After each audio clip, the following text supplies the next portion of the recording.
এই বাড়িতে তুই আমার বোন, তুই কোন কাজের লোক? আমার বাড়িতে কাজের লোক আছে, তারাই সব কাজ করবে, তুই কেন? কাজের লোক সব ছাড়াই দিছে। ছাড়াই দিছে মানে? শোন ভাই, তুই মাত্র আসছিস, এত উত্তেজিত হয়েছে না তো। নিজের ঘরের কাজ নিজে করলে কি কোনো সমস্যা হয়?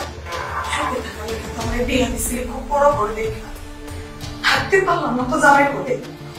সেই আবার ফিরে বাপের ঘরে এসে পড়লাম। সারাটা জীবন থাকতে হয়, তোর বাড়ি পুরো মধ্যে যদি আমার সারাটা জীবন থাকতে হয়, তাও আমি ভাই বাবাটা খুব সুখে যাবো। তুই কোনো চিলাচিলি করিস না, আর তোর পরে কিছু করিস না, তুই থাক আয় করে। অথয় অথয় তুমি জামাই বাবুজি, এটা তুমি কি করলা? বাড়িতে আসতে আসতে আমার মায়ের গায়ে হাত তুললা। তাহলে আমার বোন যে আমার বাড়িতে কাজ করতেছে, আমার কতটুকু গায়ে লাগতে পারে? আমার বোন কেন আমার বাড়িতে কাজ করতেছে? ফ্লোর কেন আমার বোন পরিষ্কার করতেছে? আরে তুমি আমাকে জিজ্ঞেস না করে তোমার বোনকে জিজ্ঞেস করো না। তুমি কি ভেবেছো আমি তোমার বোনকে এসব কাজ করতে বলেছি? কখনো না। তোমার মতো কিন্তু তোমার বোনকে আমি অনেক ভালোবাসি। তোমার বোনকে আমি এত করে বলি যা আপনার কোনো কাজ করতে হবে না, আমি আছি, আমার মা আছে, বাড়িতে আরো চাকর বাকর আছে, তারা কাজ করবে। তোমার বোন বলে এই বাড়িটা তো আমারই, কাজ করলে সমস্যা কি? আর শ্বশুর বাড়িতে তো আমি কত কাজ করেছি, নিজের বাবার বাড়িতে 2-4টা কাজ করলে আমার কোনো সমস্যা হয়ে যাবে না। এত বোঝানোর পরেও যদি একটা মানুষ কাজ করে, সেখানে আমি কি করতে পারি তুমি বলো? ঠিকই তো, তোমার বোন এই বাড়িতে 2-4টা কাজ করে, সমস্যা কোন জায়গায়? খাওয়া দাওয়া করবো, ঘুমাইবো আর কাজ কাম করবো, এতে তো কোনো সমস্যা নাই। বাড়িতে তো কাজের মানুষ রেখে লাভ নাই। তুমি কো এই লেগা নিজের বাড়িতে নিজে কাম করবো, কোনো অসুবিধা নাই বাবা। মা চুপ করো তো, এসব কি শুরু করছো? আলিফ এতদিন পরে বিদেশ থেকে আসছে, এসব কথা বাদ দাও। আলিফ, তোমার কাছে বলছিলাম একটা আইফোন আনতে, আইফোনটা কি আনছো? একদম আমি কি আনছি না আনছি এগুলো অনেক পরে বলবো। আগে আমি যেটা জিজ্ঞেস করছি সেটা বলতে চাই। আমার বোন আমার বাড়িতে কেন কাজ করতেছে? আমি কি এই জন্য আমার বোনকে রেখে দিচ্ছি? কি বলে গেছিলাম? আমার বাপ মা মরা এই বোনটা আমাকে অনেক কষ্ট করে বসে আসছে। একটা বিয়ে করাইছিলাম, সেই বাড়িতে ওসব হয়। স্বামীটা মারা গেছে, কি করবো? নিজের বোন তো, আমার রক্ত তো। বাড়িতে গিয়ে চলে আসছি, এতটুকু রিকোয়েস্ট করছিলাম যে আমার বোনটাকে একটু দেখে শুনে দেখো। আমাকে কি বলছিল জানো তুমি? তোমার বড় বোন মানে তো আমার বড়, তাকে আমি মাথায় করে রাখবো। এই তোমার মাথায় করে রাখা, এইটা নোংরা। এতদিন যাবত আমি প্রবাস জীবনে এত পরিশ্রম করে গেলাম কাদের জন্য? পুরো পরিবারটার জন্য, তাদের সুখের জন্য। দিন শেষে আমার বোন কিনা আমার বাড়িতে কাজ করতেছে, এই দিনটাও আমার দেখতে হচ্ছে। আমি যে তোমার উপর বিশ্বাস করে আমার বোনকে রেখে গেলাম, সেই বিশ্বাসের মর্যাদা তুমি কিভাবে রাখলা? কোথায় রাখলা তুমি? আমার বোনকে দিয়ে কাজ করে তোমার বিবেকে ভাবলো না? তোমার মনে হলো না যে তুমি কার সাথেই অনেকটা করতেছো? এই ব্যাপারগুলো যখন আমি জানতে পারবো তখন তোমার সাথে কি হইতে পারে? কি বলছো? আমি কিচ্ছু জানতে পারবো না। ওই যে কথায় আছে না, সত্য কখনো চাপা থাকে না। সামনে চলে আসছে আর আসবে।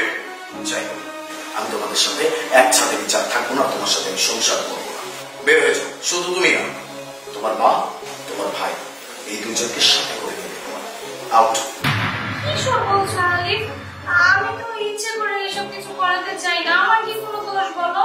আমার মা আর ভাই এই বাড়িতে ঢোকার পর থেকে আমাকে বলতো, যতই এখন জামাই বাবা ছিলি, এই সুযোগ তোর ননদের উপরে যত পারিস অত্যাচার কর, তোর ননদকে দিয়ে সংসারে যত কাজ আছে সব কাজ করাবি, ঠিক মতো খেতে পর্যন্ত দিবি না।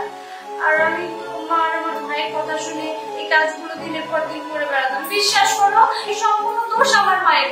আমাকে তুমি এই বাড়ি থেকে বের করে দিও না প্লিজ।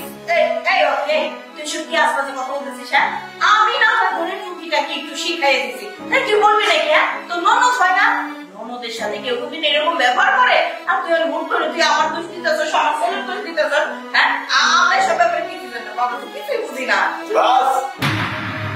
নাটক চলতেছে এখানে। হ্যাঁ, নাটক করতে আসছি আমি এখানে। আমি কারো কোনো কথা শুনতে চাচ্ছি না। অন্যায় করছেন, অন্যায়ের শাস্তি পাইতে হবে। বেরোয় যেতে বলছি। আলিফ, আমার কথাটা শোনো। আমি এই বাড়ি ছেড়ে কোথায় যাবো বলো তো? আমি কোথাও যেতে পারবো না। দাঁড়াও,